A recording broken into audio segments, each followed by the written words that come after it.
Question: how much do you think your daily coffee habit is actually costing you? Spoiler alert, it's not just a few francs, it's potential shares, investments, and serious growth. What's up, everyone? Welcome to the Buckle Up podcast, where we reflect, unlearn, and navigate the chaos of adulting one bumpy detour at a time. Buckle up because life comes with detours, not directions. Today, we're talking about the expensive food habits that are draining your wallet and messing with your gut health and how to break them. If you find today's episode helpful, don't forget to subscribe, share this podcast with a friend who needs a reality check, and comment below what expensive food habit are you happy to get rid of from your routine. So hold on to your belt and let's dive in. First up, your daily coffee fix. You might think it's harmless, but your wallet definitely feels the burn. I remember growing up and going to Starbucks was such a thing. As a teenager, my friends and I were all about the frappuccinos, and with my family, it was always hot chocolate paired with the Belgian waffle topped with whipped cream and strawberry syrup. It was such a treat whenever we were out in the weekend. Then in my uni days, I switched to caramel macchiato and matcha when they finally offered it, and I was hooked. If I knew I was going to spend time revising for my exams at Starbucks, I would order the full leaf tea since refills were free. I don't know if that's still applicable today. This was important since I would have the stars to keep my gold status. Being a uni student and on an allowance, budget was tight, and eventually I switched to buying a French press and their coffee beans already ground for when I pull all nighters studying for my exams. This helped me cut my spending. Let's say you're still hooked to getting your lattes at Starbucks. Here in Switzerland, it costs 7.90 francs per cup. If you wanted to cut back on spending, you could invest in a coffee machine and make it yourself to take with you when you go to school or work. For example, Nespresso's cheapest coffee machine costs 99 francs. If you drink lattes, then you may opt for a milk frother, so that would be 159 francs. Don't forget the pods, which cost 99 francs for 200 coffees. That's a total spend of 198 francs without the milk frother or 258 francs with the milk frother. That's a much better bargain than the 1,580 francs total you spend for 200 cups of coffee at Starbucks. That could buy you around 19 shares instead. Small shifts lead to big wins, not just financially, but for your health and sanity too. Not sure if you've noticed this or have even done this yourself, but have you eaten out of boredom? I'm talking fridge staring, snack grabbing, regret making. It's the very reason why I don't stock up on snacks or sweets for whenever I have a hankering to munch on something for no reason. It's not because I'm disciplined, but because it helps when you take the option away. And I don't spend on something that's not good for me anyway. If I really wanted to add snacking to my daily food habits, then I would add mixed nuts or ingredients for a healthy recipe to my grocery list. My food budget prioritizes the main meals of the day. Then I would have money to spare for when I do go out for those birthday or catch up dinners or lunches. Another expensive habit is dining out frequently. Dining out feels like a treat until your wallet is crying and your body feels blah. In one of my videos, I talked about the cost of food, eating out, and ordering takeaways here in Switzerland. Depending where you eat, you could be looking at spending at least 20 francs for just the main course alone. I find it could be a hit or miss when it comes to dining out. I remember trying out Black Tap and I still don't understand the hype. We paid 96.50 francs for two burgers, two drinks, fries to share, and a dessert to share. The burgers were greasy, and it might have been a combination of that and the sauce that made the bun soggy. The dessert was like eating a stick of butter for me, and it was so big we barely made a dent and couldn't finish it.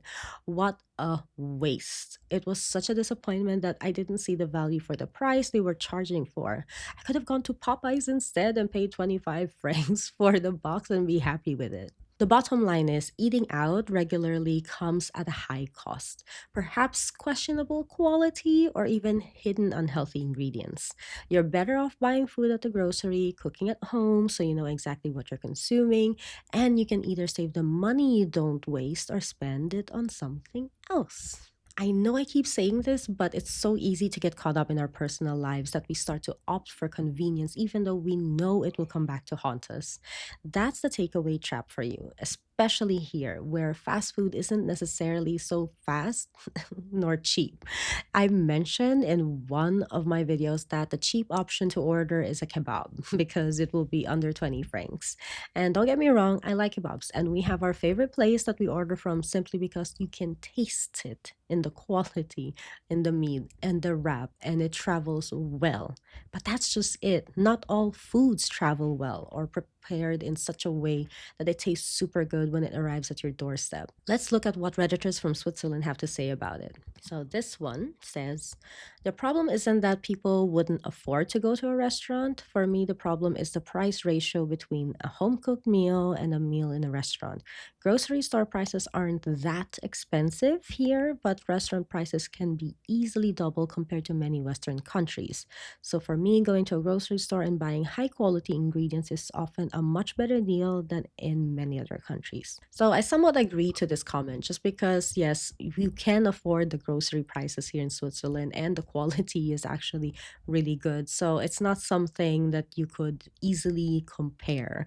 But when it comes to the actual cook of the food, then that's something that can be compared. And I tend to do that a lot because then I would say, well, actually, I do it better at home. I just wanted someone else to do it, and now I'm not satisfied, and I pay you more to cook my meal. So for me, it's such a letdown if it doesn't build up to the hype that I was thinking it was going to be, especially because of the price I'm paying. So yes, I do agree with that, and it is not really like Switzerland's not really that kind of culture where eating out is such a regular thing. I mean, the Philippines, there was really like a lot of times when we would eat during the week outside. It's very easy to do that. But here, it's just so pricey. Like, I don't see a need to even go out to eat. That's why I prefer to cook at home because I'd rather just not be disappointed and waste my hard earned money for that. Like, why?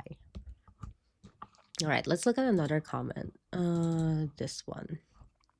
Balances out, you always remember your first bill in a modest pizza restaurant that comes to 100 francs.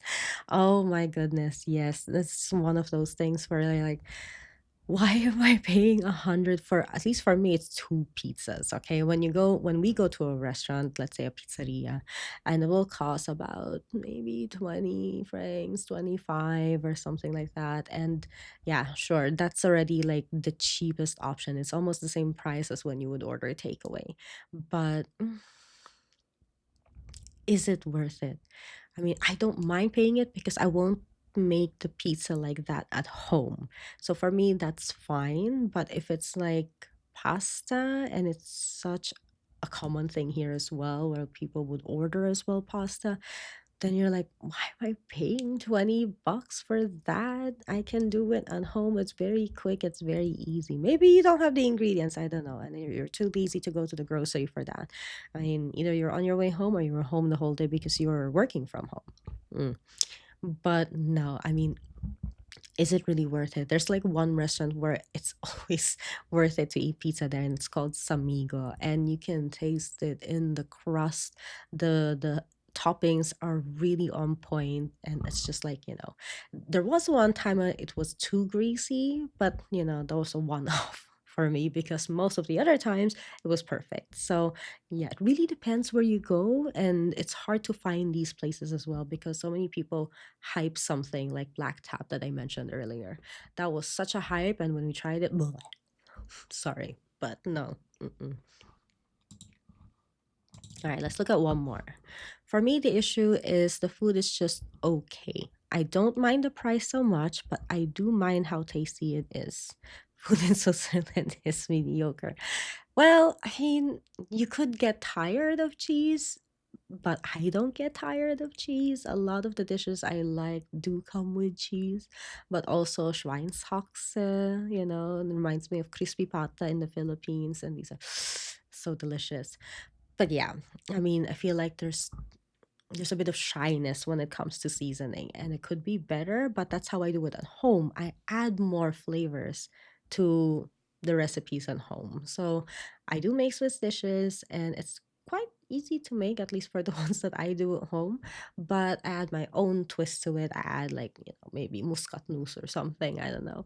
It depends on what the dish is, right? And a lot of them you probably heard it would be like cheese fondue or raclette or elple macaroni, these kinds of things. And it's very cheese heavy, which is fine, it's filling. So I just add on a little flavor just to make sure it's not so boring, right? So, this is why I adapted my meal prep method. By incorporating the use of the air fryer and instant pot in my cooking, I'm able to cook simultaneously 5 tasty dinners in less time. And all I need to do during the week is reheat. So, I'm not saying you shouldn't order food anymore, but simply to limit takeaway to special occasions and maybe try out the food I meal prep in my videos as alternatives to curb this spending habit. All right, your mission, should you choose to accept it, is to track your food expenses this week. See where your money's leaking and challenge yourself to make one small change. And remember, breaking expensive food habits isn't about depriving yourself, it's about making smarter, more empowering choices for your wallet and your well being. If this episode hit home, let me know in the comments. And don't forget to like, subscribe, and share this with someone else still figuring it out too. Thanks for riding along. See you next week on the Buckle Up Podcast.